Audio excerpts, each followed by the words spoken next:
బాగానే ఉంది, చూడాలి ప్రతి ఒక్కళ్ళు ఒక్కసారి అయినా చూడాలి. ఆయన కాన్సెప్ట్ బాగుంది, కొంచెం అక్కడక్కడ కొంచెం లెంత్ అంతే, అదొకటి చెప్పాలి. కమల్ హాసన్ మేకప్ ఇదంతా కరెక్ట్.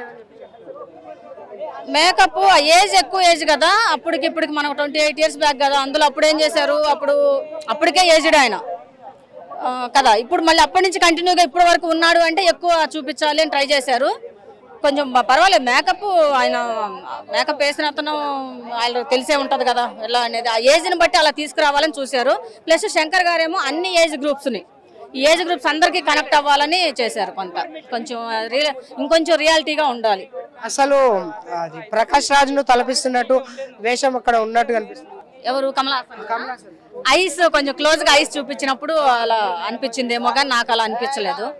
మనం ఎలాగో మైండ్లో భారతీయుడు అనగానే కమల్ హాసన్ గారి గురించే వెళ్ళాం కాబట్టి అనిపించలేదు అలాగా. కమల్ హాసన్ లాగా చాలా వరకు అనిపిస్తలేరు అని చెప్పేసి ఇంకా మనం ఏమనుకోవాలి, అప్పుడు భారతీయుడికి ఇప్పుడు భారతీయుడు కనెక్ట్ చేసినట్టు కదా. భారతీయుడు 2 కదా, 1 తర్వాత అంటే ఆయన అప్పుడు ఆ రోజు ఫ్లైట్ దాంట్లో ఎస్కేప్ అయిపోయారు. అప్పటి నుంచి ఫారెన్లో ఉన్నారు.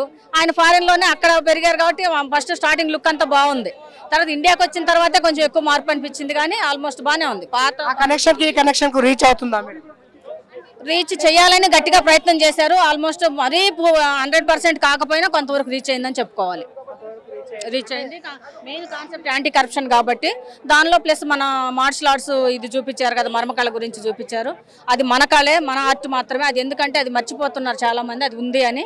కాకపోతే ఇప్పుడు ప్రజెంట్ తగ్గిపోయింది చాలా వరకు. అంత అది చేసేవాళ్ళు లేరు, నేర్పించే వాళ్ళు కూడా తక్కువ ఉన్నారు. సిద్ధార్థ్ క్యారెక్టర్, రకుల్ ప్రీత్ సింగ్ క్యారెక్టర్ మామూలుగానే ఉంది. జనరల్ అన్ని సినిమాల్లో లాగే అనిపించింది, అది పెద్ద డిఫరెంట్గా ఏం అనిపించలేదు. కాకపోతే ఇంట్లో నుంచి మార్పు రావాలి అనేది బాగుంది. అది కొంచెం ఎక్కువగా చేసినట్టు అనిపించింది ఆవిడ చనిపోవడం వల్ల. పబ్లిక్ రీచ్, మెసేజ్ రీచ్ అంటే ఇక భారతీయుడు అనగానే ఆటోమేటిక్గా పాత భారతీయుడే గుర్తొస్తుంది అందరికీ. యాంటీ కరప్షన్ కాబట్టి అందరికి రీచ్ చూడాలి ఒకసారి అని చూపిస్తే ఇలాంటివి ఉన్నాయి అనేది. ఎందుకంటే బయట ఇప్పుడున్న పిల్లలు, ఈ జనరేషన్ వచ్చే వాళ్ళకి కూడా తెలియాలి అంటే కొంచెం చూపించాలి. ఇందులో సాంగ్స్ కొంచెం బాగాలేవని చెప్పేసి అంటారు. సాంగ్ అది ఫస్ట్ వచ్చిన సాంగ్ కొంచెం ఇబ్బందిగానే అనిపించింది. డ్రెస్ ఒకటి అంతా. ఇప్పుడు ఆల్మోస్ట్ చాలా సినిమాల్లో అవి వస్తూనే ఉన్నాయి. ఆయన అన్ని రకాల వాళ్ళని సాటిస్ఫై చేయాలని ట్రై చేశారు శంకర్ గారు. ఫ్యామిలీ ఆడియన్స్ చూడొచ్చు, ఈ మూవీ చూడొచ్చు. ఇండియా మీద అభిమానమో లేకపోతే ఉన్నవాళ్ళు చూడొచ్చు 2 సార్లు అయినా కూడా, కానీ ఒక్కసారైనా చూడాలి. దేశభక్తి గురించి అంతగానం పెట్టినట్టు ఏం అనిపిస్తలేదని చెప్పేసి అంటారు. దేశభక్తి గురించి అంటే భారతీయుడు అంటంలోనే దేశభక్తి ఉంది. ఇంకా ప్రత్యేకంగా దేశభక్తి ఏం చూపిస్తారు, ఫ్లాగ్ ఫస్ట్ ఫ్లాగ్ చూపించారు, ఫస్ట్ ఎగరేషన్ ఫ్లాగ్ అని చెప్పి సీన్లో చూపించారు. భారతీయుడు అంటమే ఇండియా మీద ప్రేమ అంతే. భారతీయులందరూ చూడాల్సిందే ఒక్కసారైనా. ఇప్పుడు ట్రెండ్కి నచ్చేటట్టు మార్చుకుంటూ చాలా బాగా తీశారు. చాలా బాగుంది అసలు. అంటే అలా చూస్తూనే ఉండాలనిపించింది. మళ్ళీ ఆ మూవీని సీక్వల్ గా తీసుకొచ్చి 3 కోసం కూడా చాలా వెయిట్ చేస్తున్నాం ఈగర్లీ.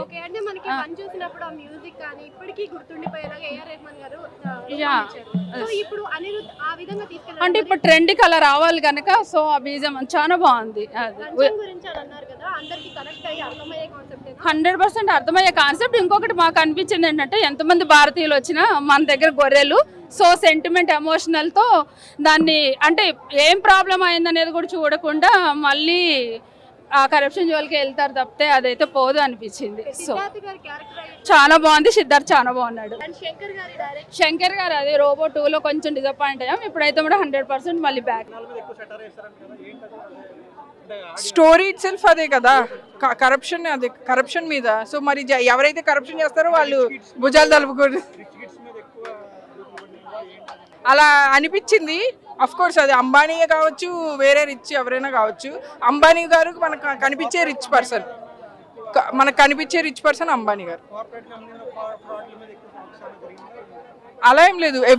యాక్చువల్లీ భారతీయుడు 1కి 2కి డిఫరెన్స్ ఏంటంటే, అన్ని ఇన్స్టిట్యూట్స్లో కార్పొరేట్ ఎవ్రీథింగ్, గ్రానైట్ ఇండస్ట్రీ, అన్ని రంగాల్లో జరిగిన అవినీతిని చూపించారు. ఇందులో అన్నిటినీ కవర్ చేశారు. ట్రైలర్ చాలా చాలా బాగుంది. కాజల్ గారు ఉన్నారు. So I think we'll expect same magic, romantic magic. Manisha కొయిరాలాతో 1996తో ఒక రొమాంటిక్ మ్యాజిక్ జరిగింది భారతీయుడు 1లో. అలాంటి మ్యాజిక్ భారతీయుడు 3లో కాజల్తో రిపీట్ అవుతుంది అనుకుంటున్నాను. రకుల్ ప్రీత్ సింగ్ చాలా బాగుంది. షీఈస్ క్యూట్ అండ్ తన క్యారెక్టర్ వచ్చేసి she supporting character for Siddharth. మనలాంటి మనిషే, చాలా బాగుంది. హర్ క్యారెక్టర్లో షేడ్స్ ఉన్నాయి.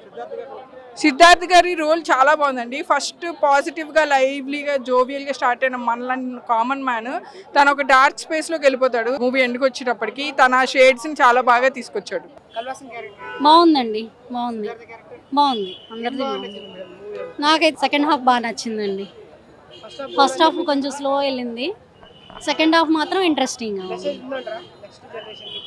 ఆ మెసేజ్ కంపల్సరీ ఉంటుందండి, కంపల్సరీ మెసేజ్ లేకపోతే తీయరు కదా మూవీ. బాగుందండి, సిద్ధార్థ్ కూడా బాగా చేశారు. 10 సెకండ్లు ఇట్లా లేరని చెప్పేసి. అవును, అదే బ్రహ్మానందం క్యారెక్టర్ ఓన్లీ చూపించారు తప్ప పెద్ద ఏం లేదు దాంట్లో కూడా.